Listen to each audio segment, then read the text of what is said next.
Higher, faster, farther. Those three words have always been what drove the progress of aviation. In 1947, Chuck Yeager broke the sound barrier in the Bell X-1. And by the 1960s, military planes were routinely traveling at supersonic speeds. But a supersonic transport, an SST, that could carry passengers across oceans and continents in only a few hours, nothing like that was yet in the skies. In the early 60s, the British and the French took an early initiative, and they went ahead and contracted to build the Concorde. The Concorde would be the first supersonic passenger jet. The Kennedy administration debated, should the U.S. develop its own SST, one larger and faster and one that would trump the Concorde.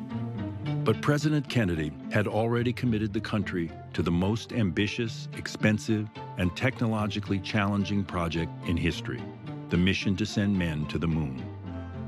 He was slow to commit to the SST.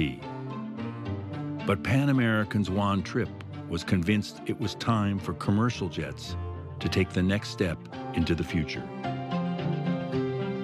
Trippe was truly a visionary. He viewed supersonic flight just as he had viewed all the previous frontiers.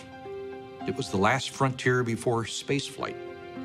So Trippe set out to manipulate the President of the United States. Juan Trippe is a very conspiratorial control freak, not a nice person, and one of his geniuses was realizing how he can manipulate everyone into giving Pan Am what Pan Am wants. Trippe went to the competition. He made a deal to buy 6 supersonic Concordes from the French and the British for tens of millions of dollars. He then strategically leaked the news to the American press. President Kennedy was not pleased. You can tell him I'm going to spend the next time I'm here really giving a screwing to Pan American, because that sticks it right to us.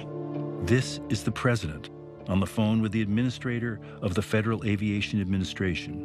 Well, now, will you give him this message from me and make it very clear that I think he ought to retract that, and he ought to wait now and see what the United States is going to do? We'll give him all the trouble he wants, because there isn't going to be anything that's going to make me more excited than doing that. As often happened, Juan Trippe got his way.